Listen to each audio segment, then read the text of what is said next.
اب یہ کہہ رہے ہیں کہ ویلکم تو ضرور کریں گے، اگر اپنے کمر کی درد کی وجہ سے نہیں جائیں گے تو کیا باقی پارٹی جائے گی؟ شہباز شریف نے یہ اعلان کرنا تھا جو آج ہوا نہیں، کیونکہ وہ نواز شریف سے ملے نہیں، جبکہ کل مشاورت ہو گئی تھی، تو پھر آج کسی اور نے بھی جا کے کیا نواز شریف صاحب سے بات نہیں کی؟ اگر شہباز شریف صاحب کی کمر میں درد تھا یا پھر کیپٹن صفدر نے جا کے وہ بات کی جو پارٹی میں ڈیسائیڈ ہوا تھا اور اس کے بعد وہ نواز شریف کا پیغام دے رہے تھے۔ ہمارے ساتھ نون لیگ کی سیکریٹری اطلاعات مریم اورنگزیب صاحبہ موجود ہیں، مجیب الرحمان شامی صاحب سینئر صحافی بھی ہمارے ساتھ موجود ہیں۔ مریم اورنگزیب صاحبہ، اصل میں پھر کیا کہانی ہے جو کیپٹن صفدر کہہ رہے ہیں وہ درست ہے یا پھر واقعی پارٹی کسی نتیجے پر نہیں پہنچی ہے؟ جی بسم اللہ الرحمن الرحیم۔ سب سے پہلے تو شاہزیب، میں آپ کے توسط سے وہ تمام خبریں جو کل سینئر قیادت کی پارٹی سے کیا سرائیاں کی گئیں اور افواہیں پھیلائی گئیں ان کو مسترد کرتی ہوں، ان کی تردید کرتی ہوں، اور جو کیپٹن صاحب کے بیان کے حوالے سے بھی 2 رکنی کمیٹی کا ذکر ہوا اس کی بھی تردید کرتی ہوں۔ نہ کوئی ایسی کمیٹی ہوئی، نہ کوئی ایسی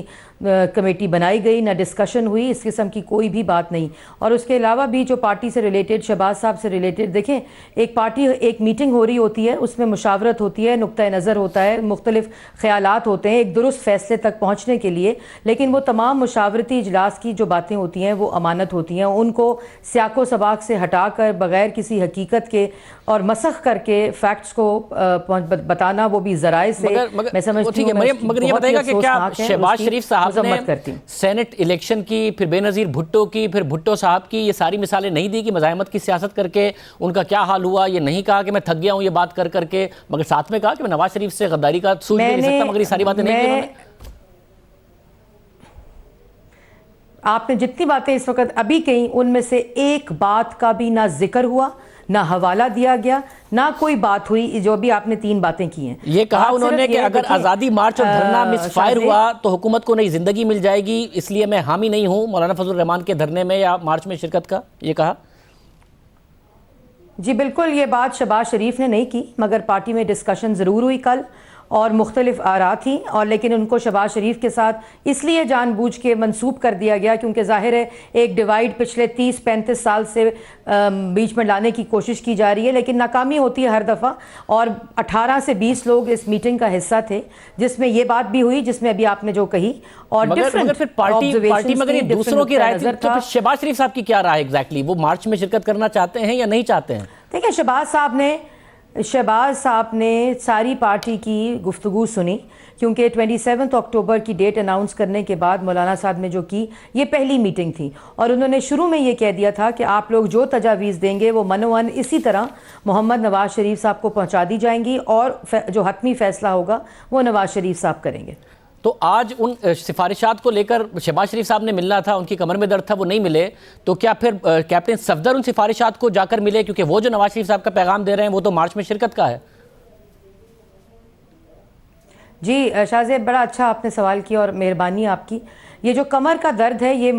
شہباز شریف صاحب کو 27 سال سے ہے، اور اس کو بھی میں دیکھ رہی تھی کہ کچھ سکرینز کے اوپر، سارا میڈیا نہیں لیکن بڑا تمسخر اڑایا گیا، مذاق اڑایا گیا۔ یہ ویسے ہی بات ہے کہ کلثوم نواز شریف صاحبہ جب بیمار ہوئیں اور ان کو بہت تکلیف ہوئی، ایک کلینک میں ہوئی تو بڑے بیانات آئے، ان کو مرنا پڑا یہ ثابت کرنے کے لیے کہ ان کو کینسر تھا اور وہ بیمار تھیں، اور یہ اسی طرح شہباز شریف صاحب جو ہیں ان کو یہ بیماری یہ نہیں کہ آج ہوتی ہے اور کل نہیں ہوتی، پرسوں نہیں ہوتی، وہ تو ان کی ہمت ہے کہ کس طرح کل بھی میٹنگ میں ان کو بار بار کھڑا ہونا پڑا کیونکہ ان کی کمر میں شدید درد تھی، لیکن انہوں نے تمام سفارشات جس طرح وعدہ کیا تھا، جو بات کی تھی، وہ آج نواز شریف صاحب کو تمام لوگوں کی آراء پہنچا دی ہے، اور ان کو مل بھی گئی ہے نواز شریف صاحب کو، اور انشاءاللہ کل اب میں سن رہی ہوں کہ نیب ان کو ایک دفعہ پھر گرفتار کرنے کے لیے صبح نیب کورٹ میں پیش کر رہی ہے۔ یہ المیہ ہے اس قوم کا، اس ملک کا، کہ 3 دفعہ منتخب وزیر اعظم کے ساتھ یہ سلوک کیا جا رہا ہے، اور سرکاری خرد برد نہیں، ذاتی کاروبار کے اوپر دوسری دفعہ اریسٹ کیا جا رہا ہے۔ تو کل وہ جب واپس جائیں گے جیل میں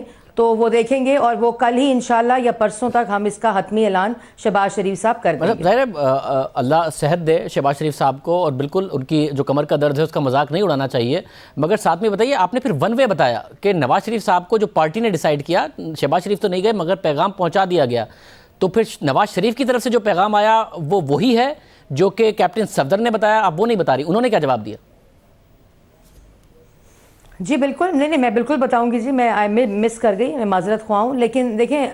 کیپٹن صاحب بالکل آج ان کی ملاقات تھی اور انہوں نے آ کر میڈیا سے گفتگو کی اور انہوں نے بھی یہ کہا کہ جو میاں صاحب نے کہا ہے کہ اصولی طور پر ہم بھی کہتے آئے ہیں کہ نواز شریف صاحب نے اور میاں شہباز شریف صاحب کا اصولی فیصلہ ہے کہ ہم ضرور پاکستان کی عوام جس مشکل میں ہے اور 2018 میں جو مینڈیٹ چوری ہوا مولانا صاحب کے ساتھ ہیں، لیکن 27 اکتوبر کو ہم نے مؤخر کرنے کو کہا لیکن انہوں نے اناؤنس کر دی، باقی سب باتیں ایک طرف، تو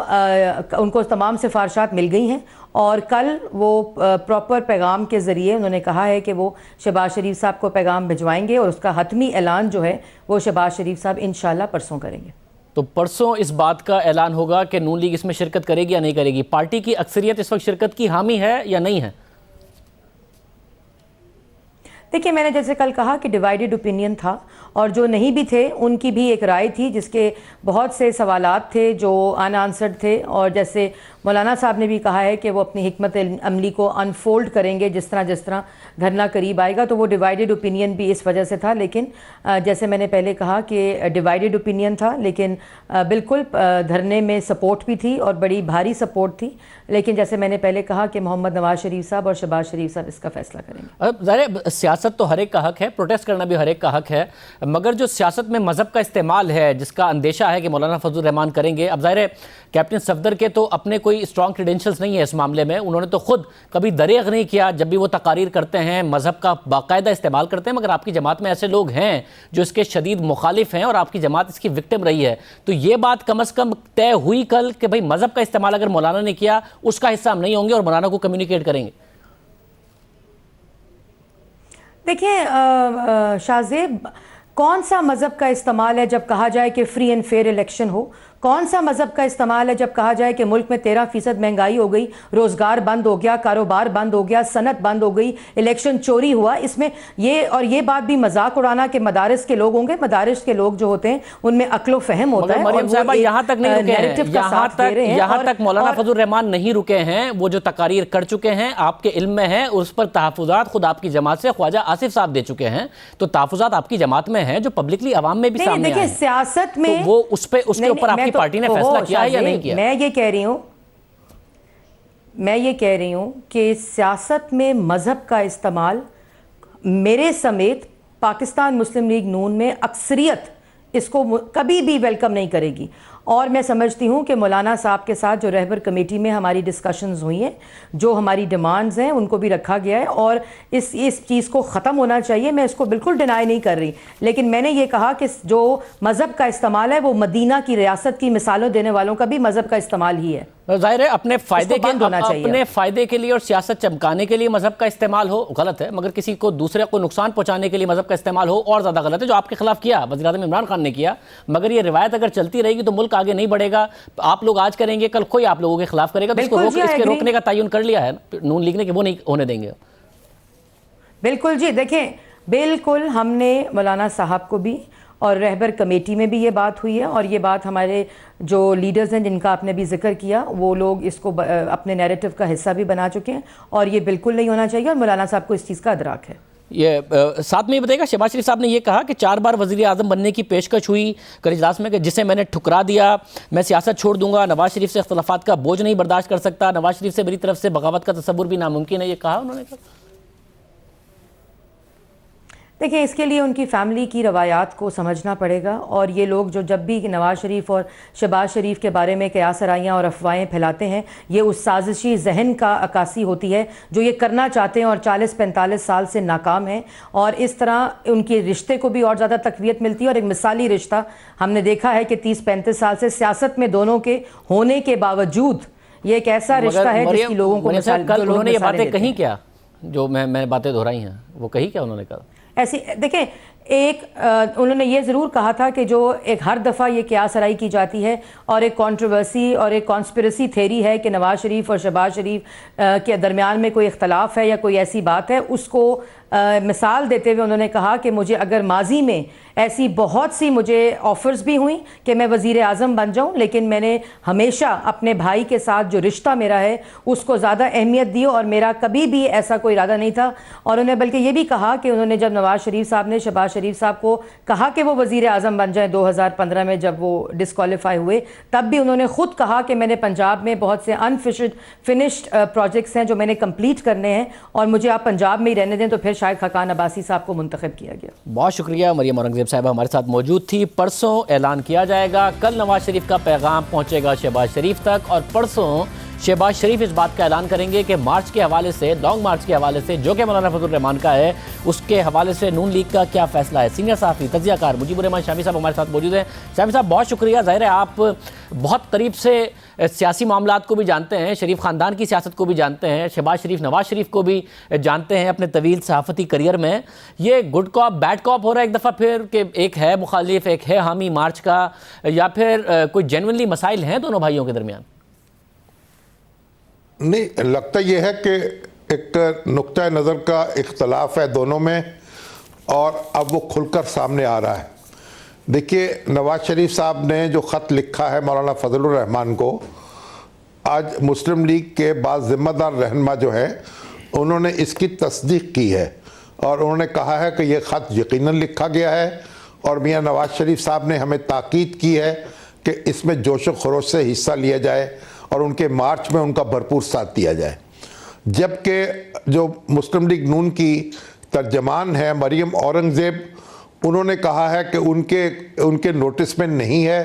اور وہ نہیں جانتی کہ ایسا کوئی خط لکھا گیا ہے یا نہیں لکھا گیا۔ انہوں نے اس کی توثیق یا تصدیق کرنے سے انکار کیا ہے۔ تو اس کا مطلب یہ ہے کہ ایک واضح نقطہ ہے نظر موجود ہے اور اختلاف موجود ہے، اور وہ رفع نہیں ہوا ابھی تک، اگرچہ کہا یہی جا رہا ہے کہ وہ اختلاف رفع ہو جائے گا یا رفع ہو گیا ہے، اور یہ کوئی آسان معاملہ ہے بھی نہیں۔ اب دیکھیے، ایک طرف مسلم لیگ نون کا وہ موقف ہے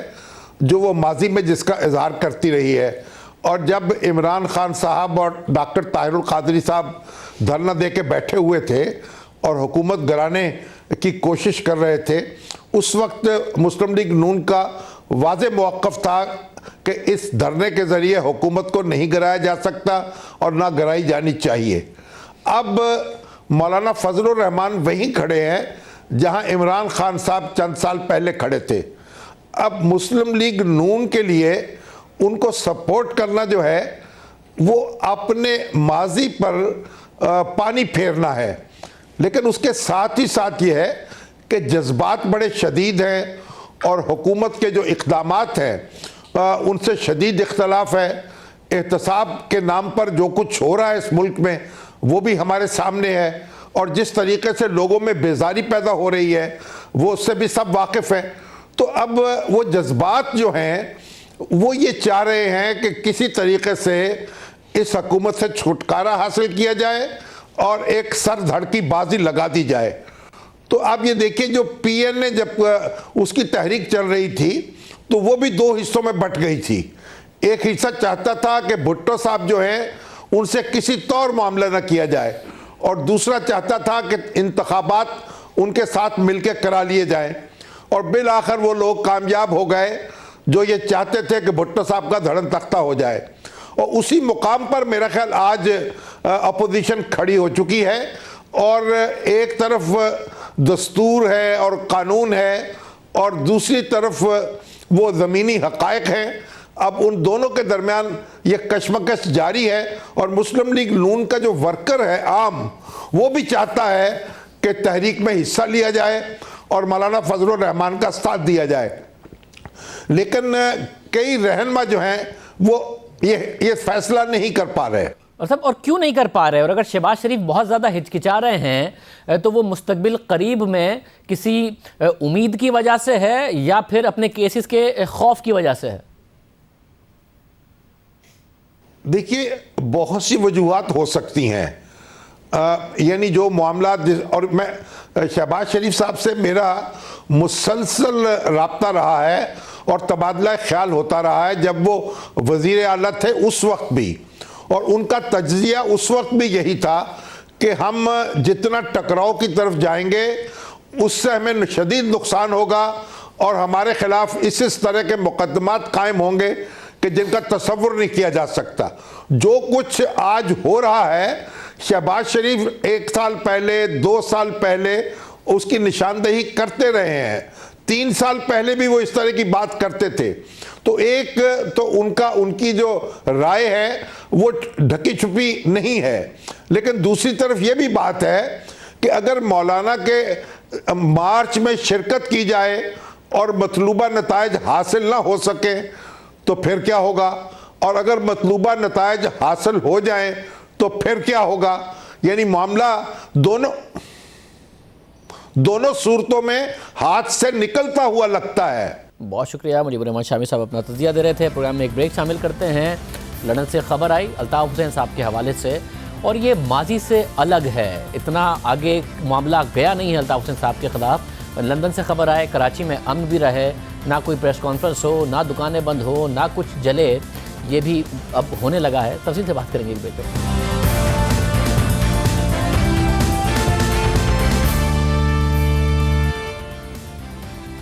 بانی M Q M Altaf Hussain پر مقدمات پہلے بھی ہوئے ہیں, لیکن اس بار کچھ الگ ہوا ہے. اس بار بانی ایم کیو ایم پر لندن میں فرد جرم عائد کر دی گئی ہے. اب باقاعدہ طور پر مقدمہ شروع ہو چکا ہے. برطانوی عدالت نے ان پر سخت پابندیاں عائد کر دی ہیں. عدالتی احکامات کے بعد بانی ایم کیو ایم اب سوشل میڈیا کا استعمال نہیں کر سکیں گے. انہیں عوامی تماش سے خطاب کی بھی اجازت نہیں ہوگی, نہ ہی وہ پاکستان کی صورتحال پر تبصرہ کر سکتے ہیں. یہاں تک کہ عدالت کی اجازت کے بغیر وہ سفر بھی نہیں کر سکتے. جس کیس کے حوالے سے ان پر پابندیاں عائد کی گئی ہیں وہ برطانیہ سے بیٹھ کر 2016 میں پاکستان میں نفرت انگیز تقریر کرنے سے متعلق ہے. بانی ایم کیو ایم کو لندن میں حراست میں لیا گیا اور انسداد دہشت گردی ایکٹ کے تحت ان پر فرد جرم عائد کر دی گئی. ان پر اگست 2016 میں تقریر کے ذریعے لوگوں کو تشدد پر اکسانے کا الزام ہے. بانی ایم کیو ایم اس کیس میں ضمانت پر تھے. ضمانت ختم ہونے پر آج لندن پولیس اسٹیشن میں پیش ہوئے. اس کیس میں وہ اس سے پہلے بھی 2 بار لندن کے پولیس اسٹیشن میں پیش ہو چکے ہیں. یہ ان کی ضمانت ختم ہونے پر تیسری پیشی تھی. تیسری پیشی پر بھی بانی ایم کیو ایم نے لندن پولیس کے سوالوں کے جوابات نہیں دیے, جس پر انہیں حراست میں لے کر ویسٹ منسٹر میجسٹریٹ کورٹ میں پہنچا دیا گیا. بانی متحدہ کو ویسٹ منسٹر میجسٹریٹ کی کورٹ نمبر 1 میں پیش کیا گیا. بانی متحدہ نے جج کے سامنے اپنا نام, تاریخ پیدائش اور ایڈریس کی تصدیق کی. جج نے بانی متحدہ سے سوال کیا, کیا انہیں معلوم ہے کہ ان پر دہشت گردی کے الزامات میں فرد جرم عائد کی گئی ہے؟ جج نے الزامات کی تفصیل بانی متحدہ کو پڑھ کر سنائی. بانی متحدہ نے جج کے سامنے خود پر عائد الزامات کو قبول کرنے سے انکار کر دیا, جس کے بعد برطانوی عدالت نے حکم جاری کیا کہ بانی متحدہ برطانیہ پاکستان میں